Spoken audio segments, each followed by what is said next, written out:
વરસાદના વિરામ બાદ રસ્તાના પેચવર્કની કામગીરી પૂરજોશમાં શરૂ કરવામાં આવી। મ્યુનિસિપલ કમિશનર સહિત અધિકારીઓ પણ ઉપસ્થિત રહ્યા હતા। વડોદરા મહાનગરપાલિકા દ્વારા વરસાદ બાદ શહેરના રસ્તાઓ પર પડેલા ખાડા પૂરી પેચવર્ક કરવાની કામગીરી પૂરજોશમાં શરૂ કરવામાં આવી છે। ત્યારે આજ રોજ હોટ મિક્સ માલની જરૂરિયાત સામે પાલિકા પોતાના પ્લાન્ટ અને ખાનગી ઓપરેટરો મારફતે પુરવઠો મેળવી તમામ ઝોનમાં કામગીરી કરી રહી છે।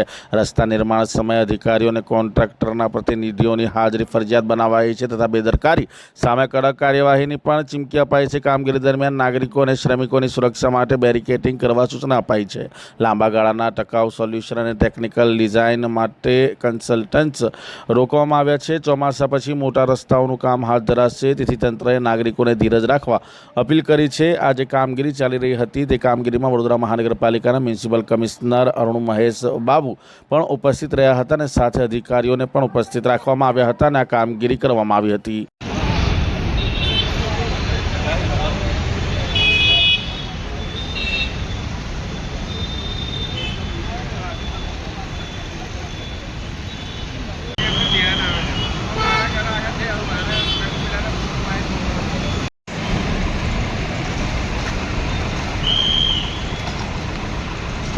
વરસાદ ઓલમોસ્ટ ડલ થયું છે।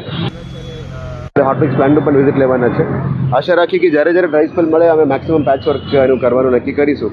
અમે આને જે લોકોની ઝોન લેવલમાં પણ સપોર્ટ આપવા માટે રોડ ડિપાર્ટમેન્ટ પણ કીધું છે કે તારો ટીમ સંકલન કરીને કામગીરી કરવા માટે એમને સૂચના આપી। સર, આપ માનો છો કે જે વખતે રોડ રસ્તા બનતા હોય તે જ વખતે જે અધિકારી મેન હોય તેનું ત્યાં ઊભું રહેવું પણ જરૂરી છે? 100% આસિસ્ટન્ટ એન્જિનિયર લેવલના અધિકારીઓ અદરવાઇઝ વર્ક આસિસ્ટન્ટ લેવલના અધિકારીઓની ત્યાં હાજરી 100% હોવું જોઈએ, તો જ પ્રોપર રોડ બની શકે। ગયા વર્ષે પણ અમે લગભગ મોટાભાગમાં પેનલ્ટી લેવા માટે જ આના કારણે જ પેનલ્ટી લીધી હતી અને અધિકારીઓ ઉપર પણ કાર્યવાહી એટલા માટે કરવામાં આવી કે જે રોડ બનતા વખતે વર્ક આસિસ્ટન્ટ હોય, આસિસ્ટન્ટ એન્જિનિયર હોય, આ લોકો હાજરીમાં કામગીરી થવું જોઈએ। અને ખાસ કરીને જે કોન્ટ્રાક્ટ લીધેલા લોકો હોય એની પણ એક મોસ્ટ ઇમ્પોર્ટન્ટ પર્સન જે ટેન્ડર કન્ડિશનમાં છે એવા સિનિયર લોકો રહીને ના થાય। સાહેબ, જે રીતે તમે નિરીક્ષણ કરવા તો નીકળ્યા ખાડા તો છે, પરંતુ લોકોને પણ શું અપીલ કરવા માંગશો? કારણ કે હવે કામગીરી ચાલી રહી છે, ક્યાંક ને ક્યાંક એમનામાં પણ છુપો રોષ છે। અપીલ આટલું જ કરીએ છીએ કે થોડા આપણે રિક્વેસ્ટ કરીએ છીએ કે પેશન્સ રાખવાનું, કારણ કે આ લોંગ ટર્મ સોલ્યુશન કરવાનું છે।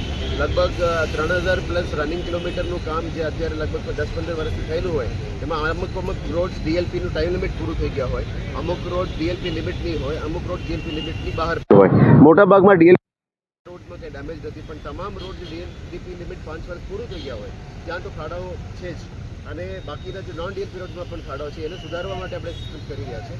આ વખતે અમે જે લાસ્ટ યર કહેવા પ્રમાણે કન્સલ્ટન્સને પણ લાવી રહ્યા છીએ। જે રોડ ડિપાર્ટમેન્ટમાં પહેલાં કન્સલ્ટન્ટ હતા જ નહીં, હવે દરેક ઝોનમાં પણ પ્રોપર ડિઝાઇનિંગ છે, એની જ લઈને ડિઝાઇન રોડ ડિઝાઇન કરવામાં આવશે।